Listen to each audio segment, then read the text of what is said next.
This episode is sponsored by Voice123, the first online marketplace for voice actors with over 30,000 projects of all genres flowing through annually. It's a super useful tool for anyone who wants to take their storytelling to the next level. Got a creative project you'd like to bring to life? Download our free step-by-step guide at voice123.co/intheenvelope to successfully find the right voice for any of your projects. It can come from anyone. You just have to find it. Links are in the description below or on our website as well.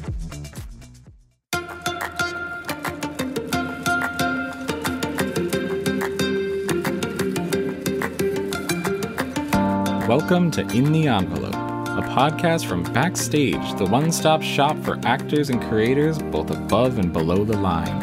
I am your host, Vinnie Mancuso, Backstage Senior Editor and Professional Entertainment Obsessive. I'll be your guide through every corner of the creative industry with the help of some of your favorite stars. Here you'll find intimate, in-depth talks with today's most award-worthy names in film, television, and theater. Along the way, we'll get advice on living your best creative life, relatable stories of the highest highs and lowest lows, and maybe, just maybe, a rare peek in the envelope.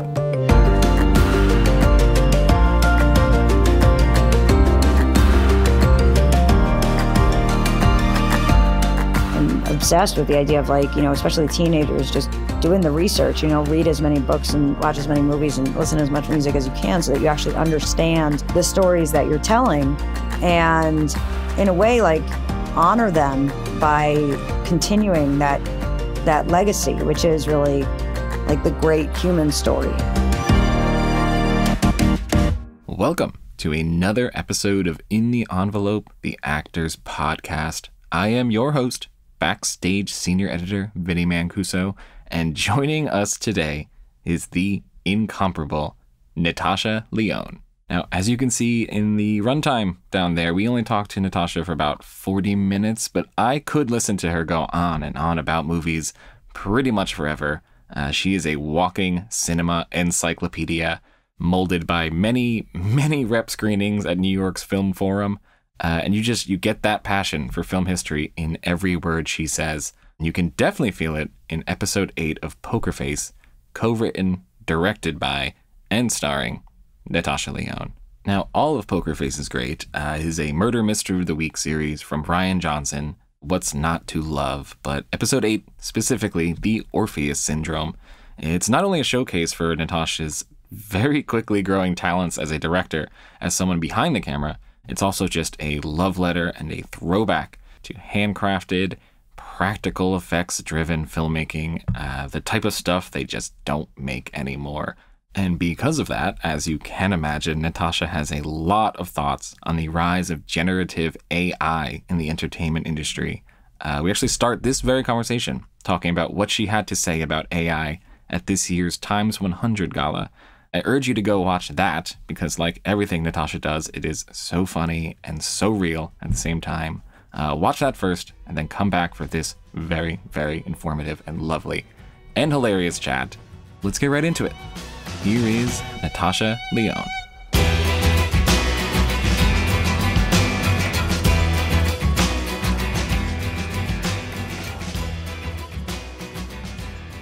I just wanted to tell you right off the bat how much I appreciated your intro at the Times 100 related to ChatGPT. As Backstage, as people who cover the entertainment industry, we're also very interested in the AI of it all. And I really, really appreciated what you had to say about it and everything. I encourage people to look it up. Thank you so much. I wrote that with my friend Jacqueline Novak, and who's a wonderful Mensa player. And I guess it was really on my mind. They said, "What's on your mind?" And AI is deeply on my mind. I would say almost at all times. I am agog that is not the headline conversation on everyone's minds, considering that it's so obviously about to change the world so radically for all of us in all of our fields so quickly. I find it really interesting, especially coming from you, because, I just recently watched the episode of Poker Face that you directed. It's what we're here to talk about. And what struck me this time is how much it is an ode to handmade storytelling, the hands-on human created work. And I'm just curious what that through line throughout, your acting career as you turned into writing and filmmaking, how important that sort of handmade quality is to you as a creative. Well, yeah, I mean, we certainly talked a lot about that with this Nick Nolte character, who's obviously based on Phil Tippett, and that to tell that story in the first place is Rian Johnson's idea. He's the great mastermind, and I love him. And I'm staring at this giant poster of Columbo that he gave me as we speak. And I think it was so much about that, about old world meets new world, and like this kind of like these newfangled kids versus the old way we used to make things. And, if nothing else, I am a huge proponent of tethering to some kind of lineage. Like, no, you're not the first. And I just feel like I am obsessed with the idea of like, especially teenagers, just doing the research, read as many books and watch as many movies and listen to as much music as you can so that you actually understand sort of the stories that you're telling. And in a way, like, honor them by, continuing that legacy, which is really like the great human story. I say that, I guess, as somebody who's also run writer's room with like, young kids who have sometimes like not seen the movies I'm talking about, like these Fellini references or something. And it's very challenging because you almost have to like stop and be like, so in 8.5, what happens is, and it's just very weird to me that, you find that there's, people who are making things that don't understand the shorthand of like All That Jazz or Once Upon a Time in America. Like there are certain sort of tent poles that I think are essentially, a hero's journey that must, and the ways in which you can break form. And it is something really worth preserving. What, Nick Nolte's character Arthur is sort of pitching is this, handmade way of doing something versus, CGI, like this kind of like stop motion and sort of like the slow art movement in a way, that's been so taken over by these other things. And just to say, I mean, I think so many of these other things are really, it's like Cherry Jones' character says, I think you would have really loved it if you gave it a chance. Like there is so much magic in this new technology as well. It's just that, there's a way to do it that has sort of poetry to it. And then there's a way to do it that just like eliminates the humanity in it. And I think that ultimately that is sort of like where Nick Nolte's character has been left behind in the story that we were telling. Yeah. And I mean, I hear you say something like that. And I think that's the reason why something like, the Film Forum, which I believe you're a board member, is so important, because there should always be sort of a space in my mind for people to at least be interested in seeing that history. I think it's really interesting that you talk about people not knowing the shorthand, but you can tell when somebody is coming from a place of knowing their history. And I think that's very apparent in your work. Yeah, maybe to a fault, you might argue. Because I'm like, hey, fuck it, let's make a Nick Rogue Bergman season. That'll be fun. But I'm certainly very proud of it. Like I'm very proud of doing the kind of, trying to stay out here fighting the good fight of really like, I believe in it. I guess it's just really movies are my lifeblood in a way. And obviously that's only because of terrible parenting that I don't have other things to cling to. But here I am. And I love a deep cut reference or like an Easter egg. And I think something I really love as a director is just filling the frame with sort of an abundance of information, whether that's in Russian Doll or whether that's, in this Poker Face episode. Like it's just such a lucky episode to get to direct because of all of the creatures and all of the background. And like Arthur's warehouse is just so dense. And, you'll see like a sort of screaming head in the background, or you'll see like, like the face, like half of Hitchcock's face, or like a monster. And also Phil Tippett himself was so generous with sending us so many of his creatures. And it just, when I look at a frame, it just makes my shoulders sort of drop. I get very relaxed seeing that much information. And I guess I would say that for some reason, we seem to be in this era, this sort of sickness around like simplicity and, like whatever this is, like smooth motioning on the TV. Like I tried so hard last night. I was sitting here like trying to change the settings on the television. I mean, they just want to make it look as bad as possible. The motion smoothing. For the love of God, like, just please get rid of it. How, like, it's so criminal to sell a television like that, and to tell people that, like, as somebody who makes things, I mean, the heartbreak when you see your own work with that on it, it's very painful in your soul. And to watch other people's work in that way, it's literally like a fully different experience. I was actually watching, Dead Ringers, the kind of Cronenberg remake with Rachel Weisz, who I thought was just fucking brilliant in it. And it looked really good. And I'm pretty sure I got this, so that helped me know that either I'd done the settings correctly or that they were ahead of the game and had, because prior to that, I watched another show that I won't name, although I'm very inclined to, that I will say almost seemed like it was written by AI entirely, and that was this very destructive future that we're up against. It was a very, very big show on the same network. Interesting. Well, I will let the viewer look into what other shows are on the same network. It was a hell of a double feature, I'll tell you that much. And Dead Ringers definitely won that race.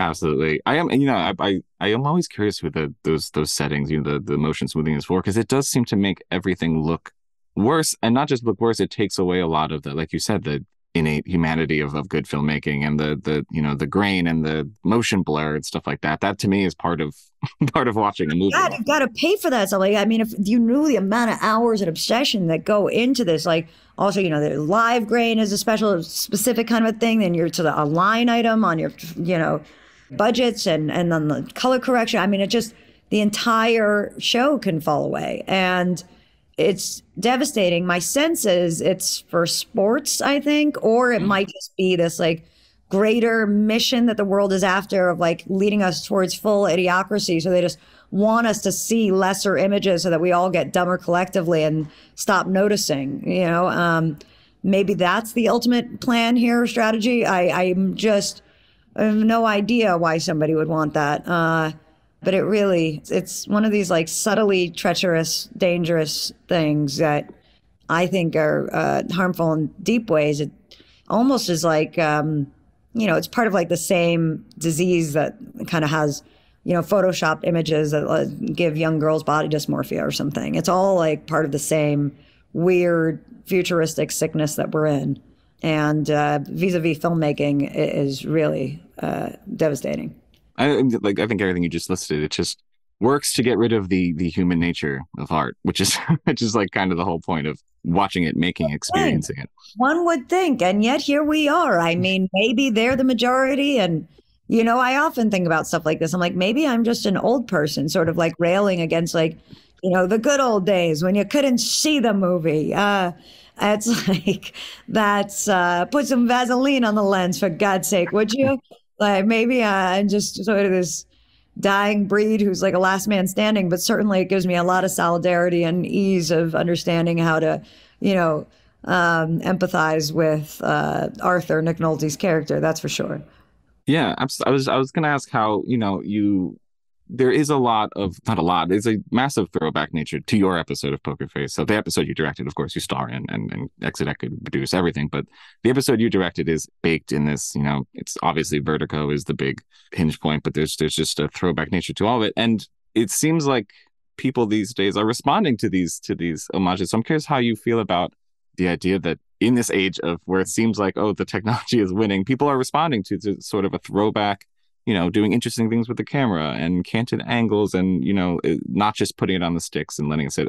How have you felt about the positive reaction to your sort of trying to put throwback style in a modern day? Sorry. First of all, I'm so grateful. I know I seem like a tough New Yorker, but I'm a hypersensitive type. That's how I ended up here. So I think it's a pretty common duality. But I just want to mention also that, like, all this kind of, the slow Altman zooms and all of that is really also baked into the DNA of Ryan's work. And in general, like, I mean, so many of our early meetings of, like, thinking up this show are based in our shared love of this very lineage, and of course even lead to a show that is inherently a throwback on some level. And of course, his wife, Karina Longworth, who's my friend, who is how I, come to know Ryan, is, one of our great keepers of this, what I believe to be a crucial history. So, I think he definitely is setting the tone, even as like Steve Yedlin, his, incredible cinematographer, is sort of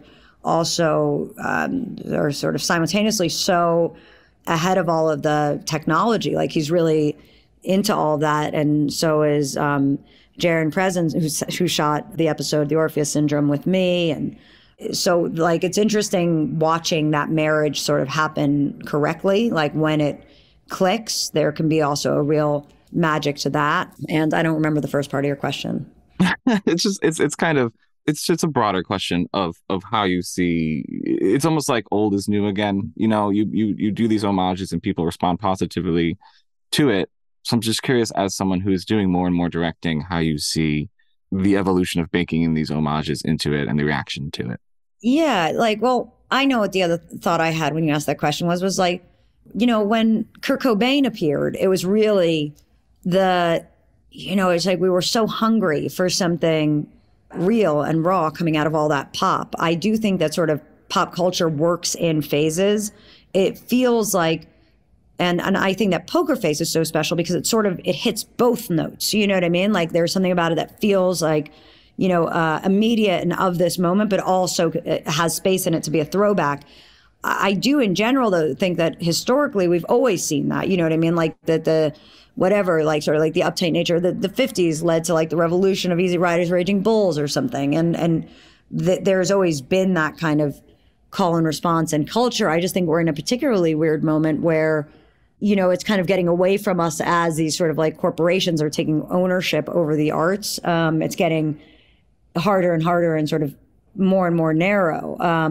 But then again, Everything Everywhere All at Once was what won the Oscars. So I guess that's promising. I mean, certainly in the realm of new ideas, we'll always find a way to win the day, like radical acts or something. It's just, I do think there's a, danger to telling people that like, brightly lit, crisp things that make perfect sense are good storytelling, because on a deeper level, and I guess this is really like maybe more what Russian Doll is about, I think that there's actually a human danger there that is a risk for like, like sort of soul-sucking shame that can make people feel like when they're watching it, like they're doing their lives wrong, because that's just not what life feels like. It's not crisp and clean and tidy and everything sort of falls in its right place and every hair is in place. Like, and I think it's, I always worry about the kids, you know what I mean? Like, I think it's dangerous for them to think, I think it's probably a lot,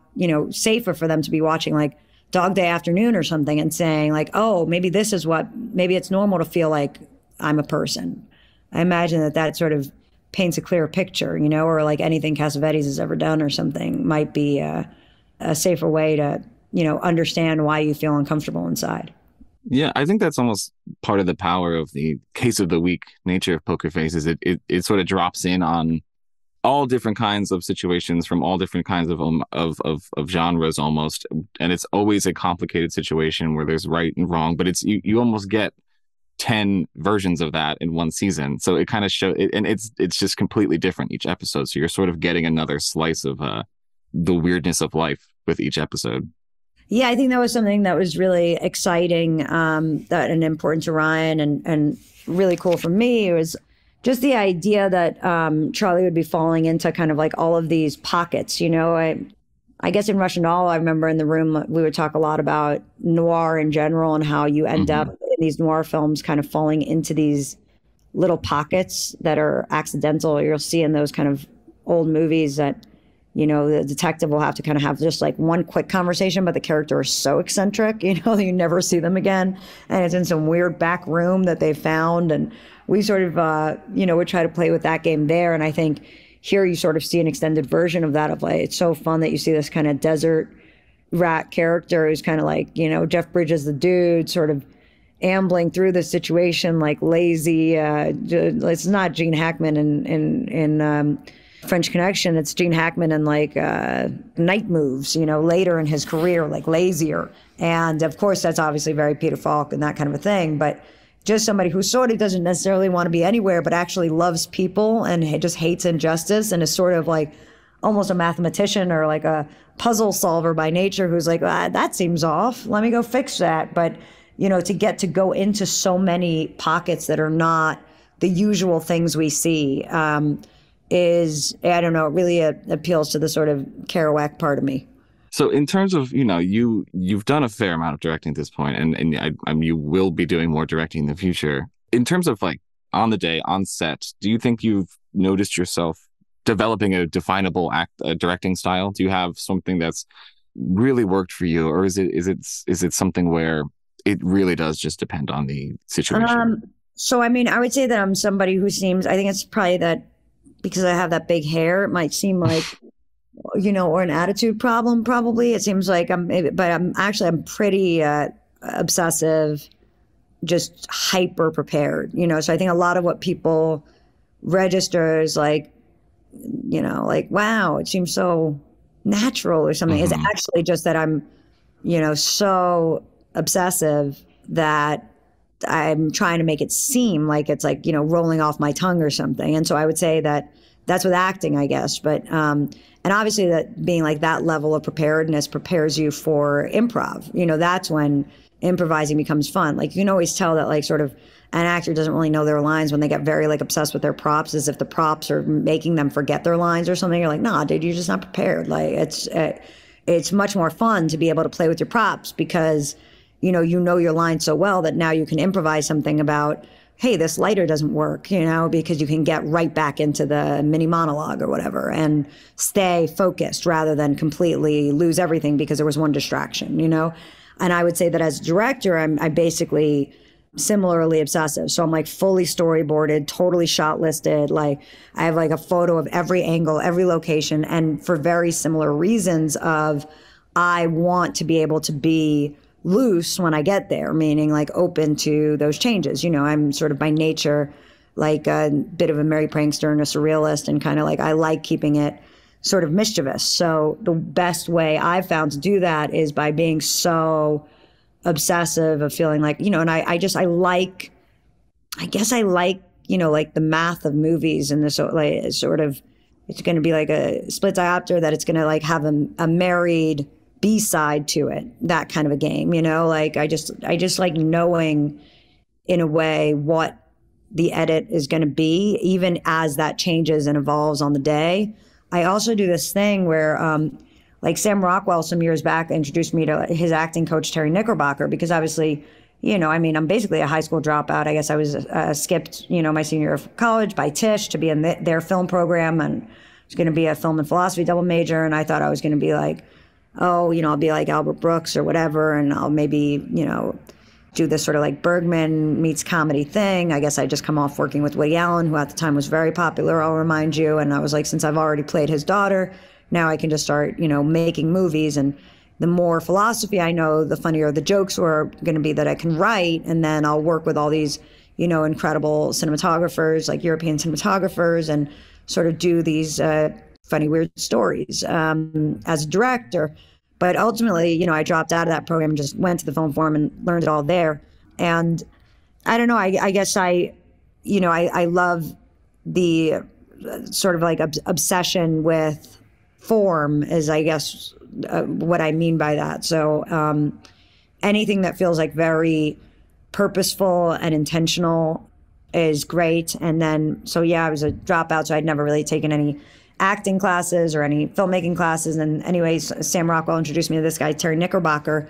And I started working with him really like in season 2 of Russian Doll, when I was, going to be directing like half the season with Alex Buono, who I adore.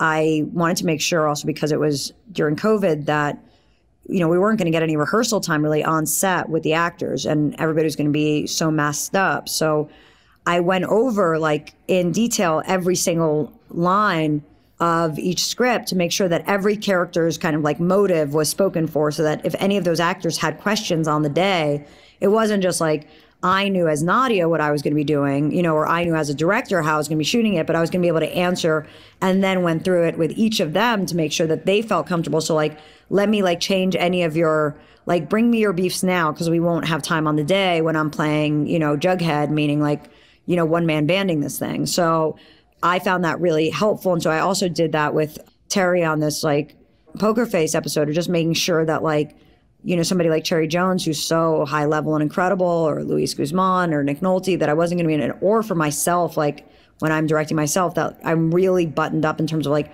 knowing where the person is coming from in all directions, sort of their history and their things. So, you know, I mean, I love actors and kind of their take on it, what they bring to it. Just there's this magical sort of third thing that happens when all of the elements are happening. Like when, like Tracy Gigi Fields, who's so incredible, our costume designer, and Marcel and Amy, who I'd also worked with on Russian Doll and on Poker Face. You know, like I had worked with Tracy before also in something else I directed. So it's kind of like, you know, you get these teams together, and Jaron and I are working so closely on, you know, all the shots and kind of like spending all our downtime kind of going back to the locations and shooting them from every direction, just like on our, you know, Artemis, just to make sure that it was like, you know, no stone unturned. And then this magical third thing happens where you have this like very marked up script, you know, with like all this information. And at a certain point, it's like you realize that you know enough about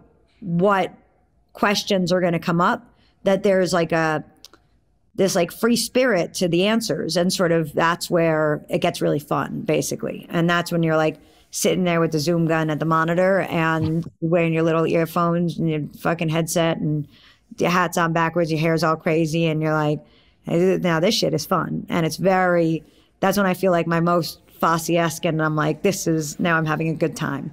Maybe I feel most Fosse-esque when there's like a big scene, like that final scene with Cherry Jones and all the extras.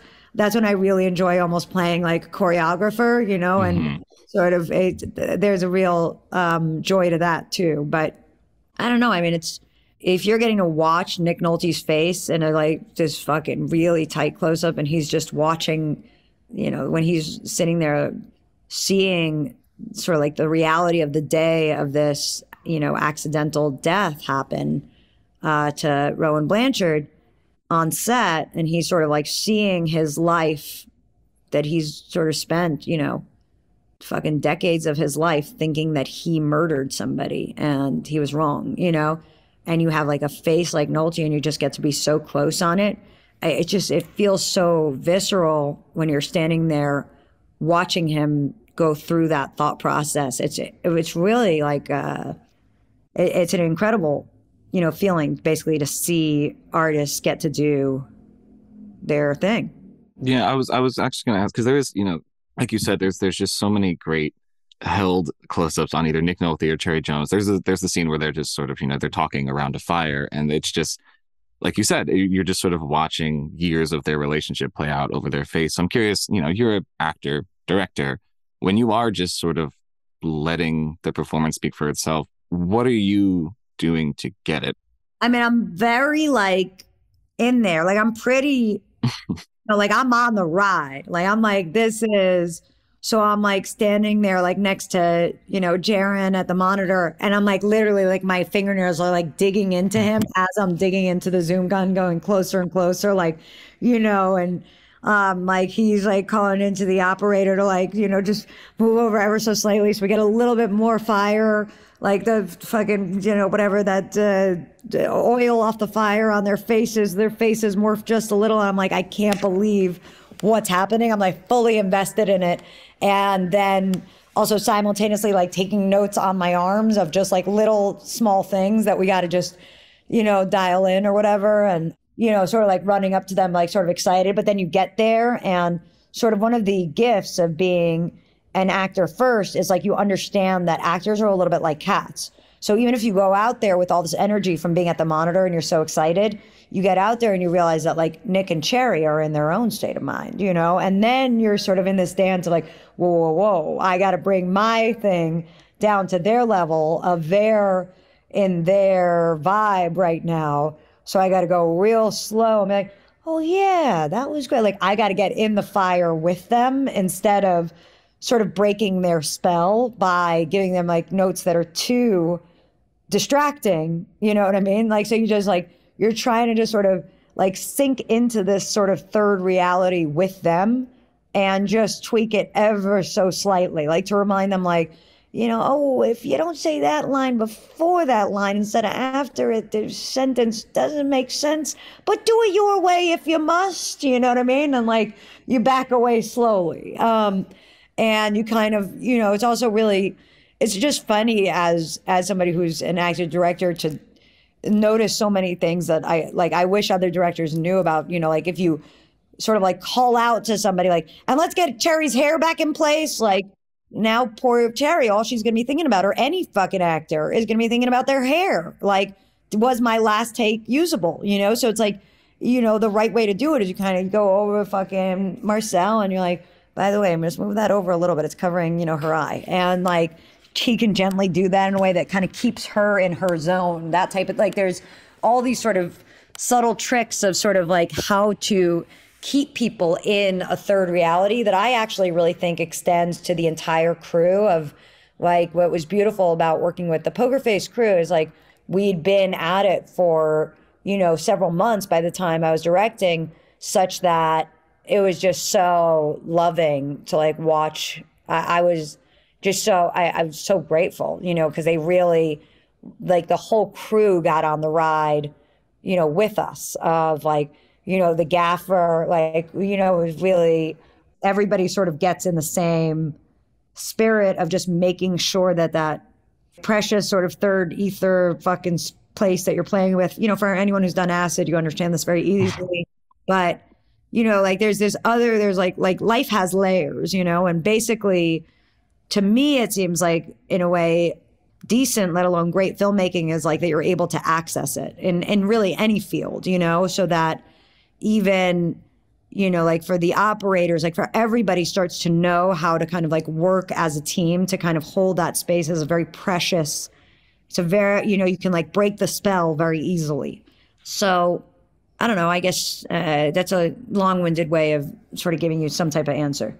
No, it was lovely. It kind of reminds me of, I ran into this line that Cherry Jones said about being directed by you. And she said, Natasha's got you and she's not going to let you fail. And that kind of sounds exactly like what you just said. It sounds like a really great way, a really human way to create art that we don't think AI can possibly replicate at this juncture. At least not yet. At least not yet. Natasha, I could probably listen to you talk about film for hours, but our time has come to an end. But thank you so much for being here. This was truly, truly wonderful. Thank you so much. I really appreciate it.